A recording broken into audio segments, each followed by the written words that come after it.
Hi, I'm Mike Henry, and this is my Procreate 4.2 demo for the piece I call Murder. So I originally drew this character at a sketch bomb in San Francisco years ago.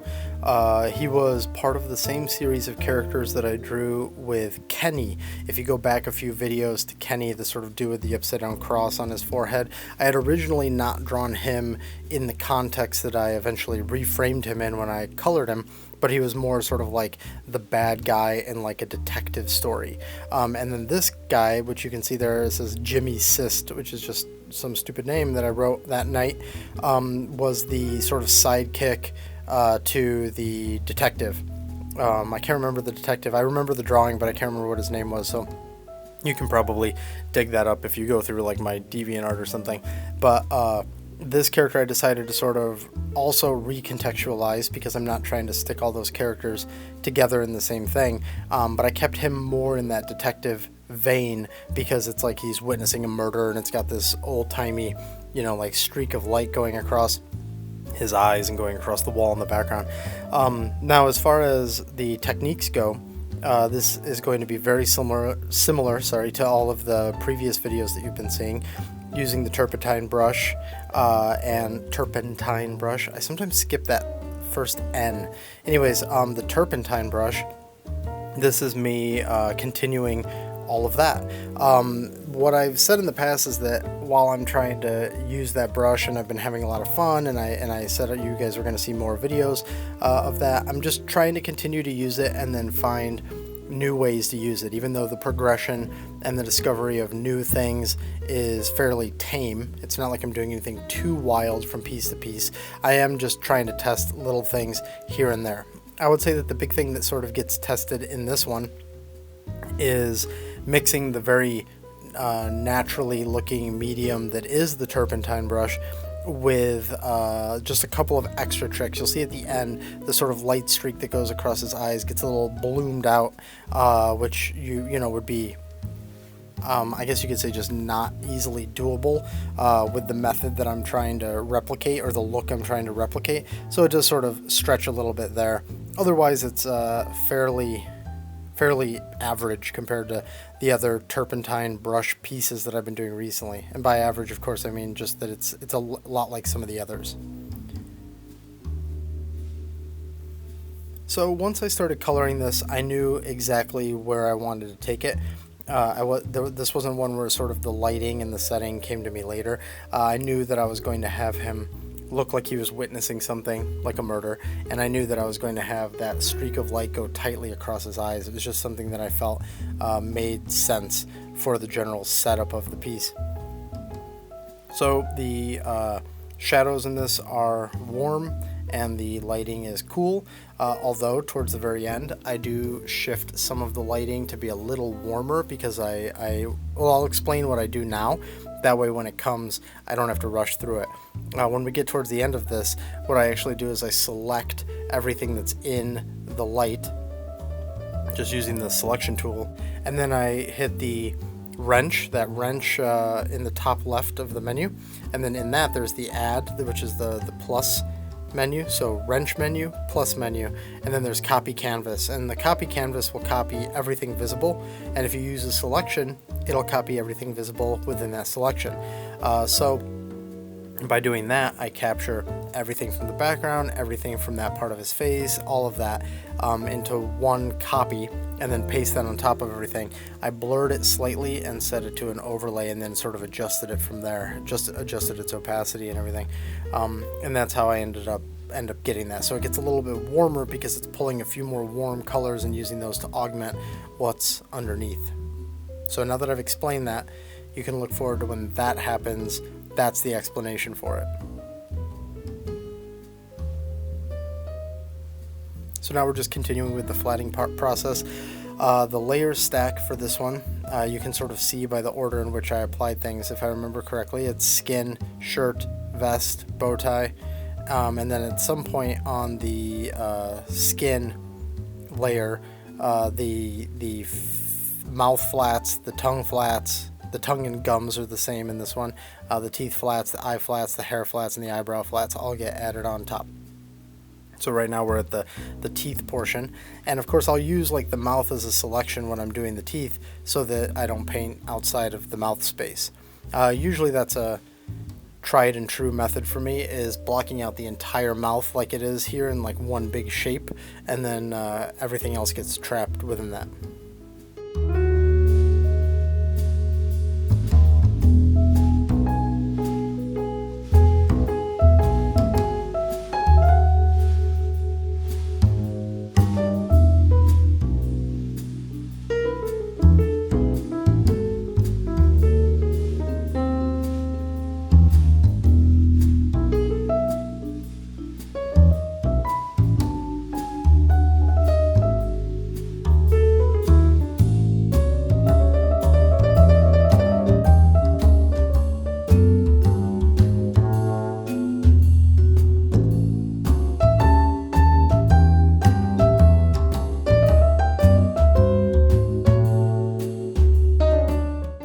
Now we'll see a color shift in the background to start figuring out what the actual setting is for him.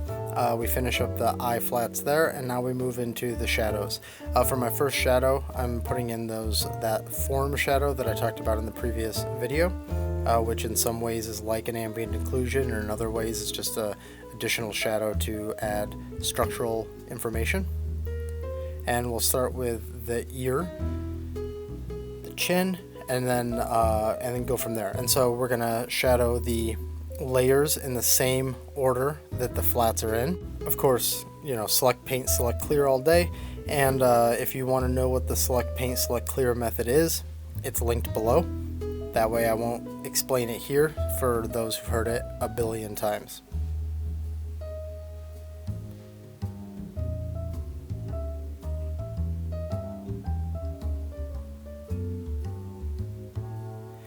As far as this character is concerned, because right now I'll just let the painting play out and you can kind of watch it because there's not much to say here at this stage. As far as the character is concerned, this guy's fairly generic, but I've always liked his expression and his simple shape, and always thought that he'd be fun just to add a little bit more detail to, a little more visual interest to, through just simply coloring him and sort of bringing him a little bit more to life. So it was actually fun to do. I'd had him sort of sitting around as something that I might color for a while now, and I just finally had some time to get to him. It's also very low pressure as far as a picture goes, because he's fairly simple, but he's also interesting, so it's like fun and somewhat easy. And then on top of all of that, I can then, you know, take that opportunity to then explore something else, like the lighting or something. That's one of the main reasons why I go back to older drawings that I always wanted to color, and color them, because it takes the pressure of the drawing off, and then it's just a coloring exercise. Years ago, especially when DeviantArt was big, when I used to mostly just post there, one of the things I really liked doing was taking other people's line art and doing colors on them, because it was a great way to take the drawing out. I needed to level up my ability to paint pretty seriously, and if you're sitting there really kind of agonizing over what you're going to draw and whether or not it's a good design, or even whether or not you're drawing it well, sometimes that's getting in the way of you focusing on the paint part, on the coloring part. And so by cutting that out, it allows you to focus on one thing at a time, and then you can always go back and draw something later. And once you have all of the skills and or creative energy to do both, then you do both. But I find that if you're somebody who, let's say, draws a ton and you really want to get good at coloring and painting, stop drawing so much and instead just one after the other color stuff you've already drawn, color somebody else's thing. I mean, coloring somebody else's thing is also a great way to just get more information into your head, the way somebody else does anatomy or the way somebody else draws anything. It's just nice to get that data in your head.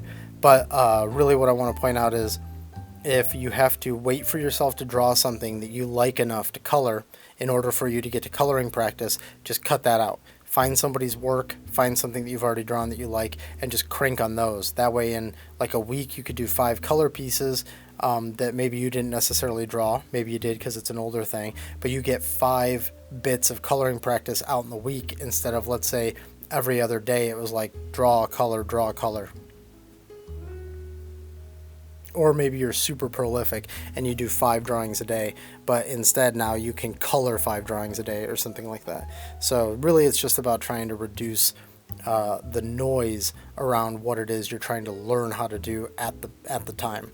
And I really recommend trying to focus that learning as much as possible on, like, let's say either your weak spot or just something you know you're going to need, a skill you're going to need, and you want it to get stronger.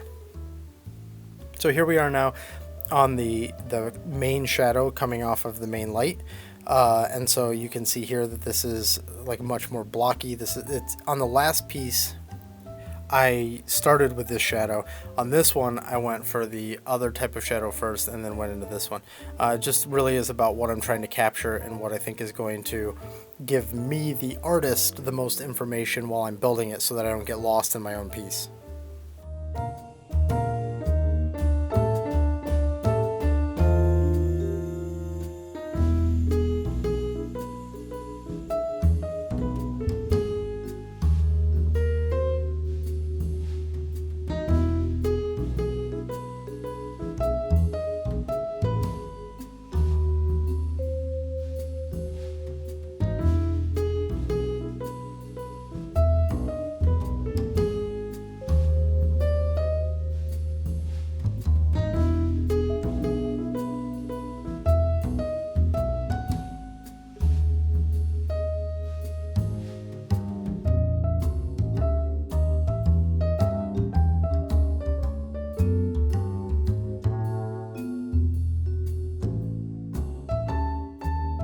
So now we're going to test the highlight so that we can see if it's the right color we want for this. So I'm just sort of splashing it on. I believe it was set to overlay there, and then I took it way down in opacity and took it away from overlay. There'll be a couple of times throughout this where I sort of don't know which way I want to go with that, whether it's going to be overlay or whether it's going to be just a normal layer with a lowered opacity. I end up settling on a normal layer by the time everything is done. So if you see it tweak around a bit through the rest of this, just know that that's where it ends up. And so here, when I'm doing this, I'm still being mindful of my shapes and I'm blocking it in where I think the light hits, and I'm trying to figure all that out. But I'm also being just a tad looser because we've already got those 2 types of shadows in there that's adding a bunch of structure. And so this will add some additional structure, and then we can take the big main shadow, select it, and delete away from the highlights to like completely reinforce like where that light stops and starts.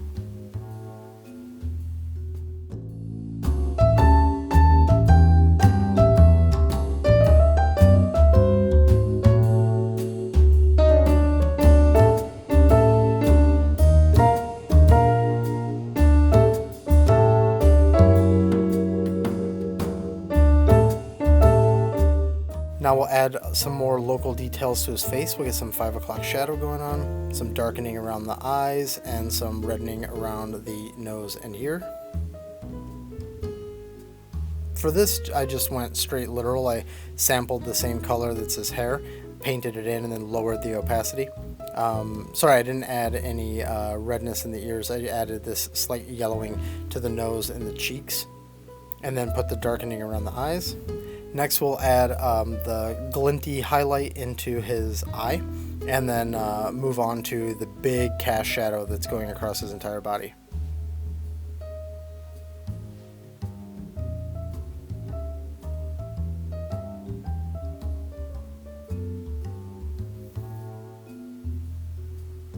And here we go with that part. This is very similar to the way it's been done in some of the past pieces. It's just another layer that's set to multiply that's getting painted across the whole thing. And I'm trying to find, the thing I'm thinking about the most is trying to find a good spot to have that go across him.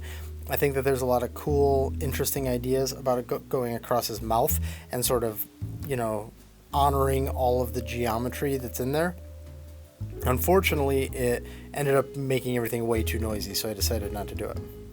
Here I'm adding some of the bounce light on his eyes, and then I throw in that background wallpaper, which is a brush already just in Procreate. I didn't really want to be fancy about it. I just sort of grabbed one and was like, yeah, this looks like wallpaper.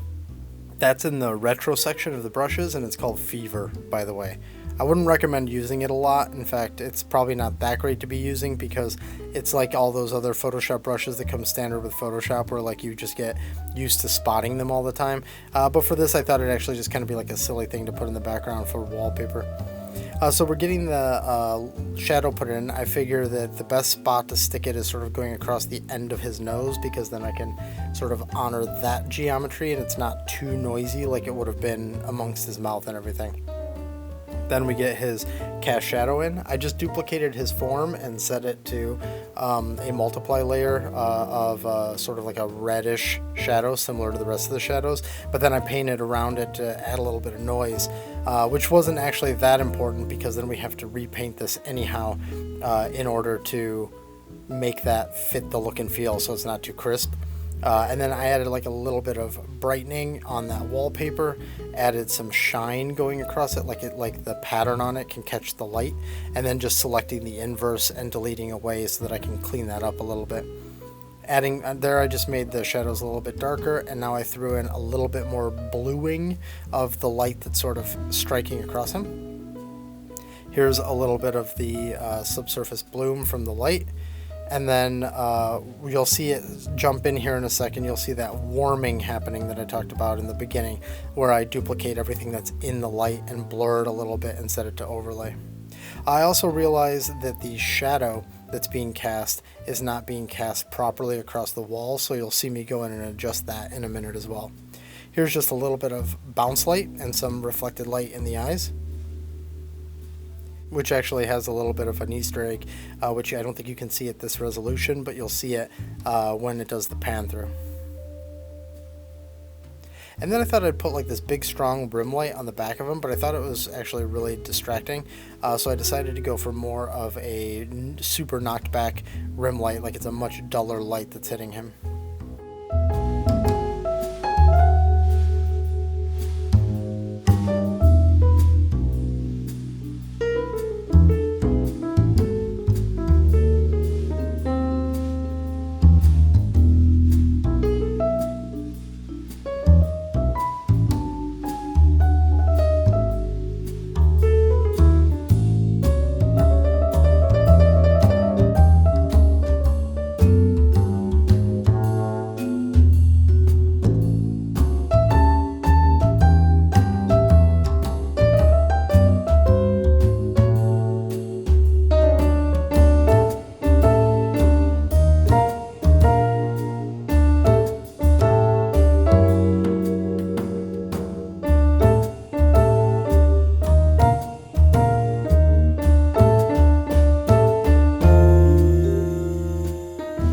Be fun to kind of hint at what was doing the killing or whatever, which you can see me playing with back there, but I didn't give myself a lot of light to play with, so I thought, you know what, I'm not going to overcomplicate this, so let's get rid of it.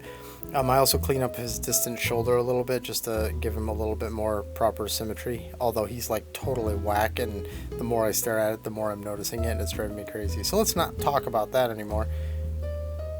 I sign here, I put my signature there, but then you'll see that like that's what I do when I think I'm done, and then I usually sit on a piece for a day and I realize I'm not at all done. So here's where I start noticing a couple of things, like that shadow lining up in the back and the fact that it doesn't. I duplicate that there and I make it a little bit more blue, but I decide I don't really actually like that. You can see me there messing with the rim light again. Hey, maybe I do want that bright again. You can also see me cleaning up some of the shadow in the mouth because it was too distracting. And here I'm lining up that shadow going, oh, this is totally whack, let's fix that. And I go in and I sort of paint it in to fix that problem right there.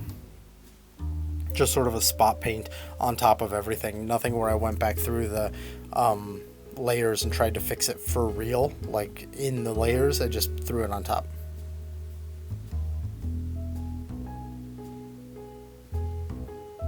And now this thing is wrapping up. You're going to see the warm come into the light in a second, and that will be it right there. Boom. And that's set to overlay, and that's how that got thrown in there at the end. So that is it for this piece. A lot of fun. Another one of the turpentine brush pieces that I've been recently doing. You're going to see a few more of those as I go through a couple more subject matters and have fun with it. And then I'm actually going to, I think, switch over to something that's much more line driven and flats for a little bit, just to kind of get more of that flavor back in there. And then everything will go into sort of a more normal rotation. So thanks for watching. If you enjoyed this video, please consider liking and subscribing and checking out the other ones, and I'll see you on the next one. And if you're looking for me on the internet, these are the places where you can find me.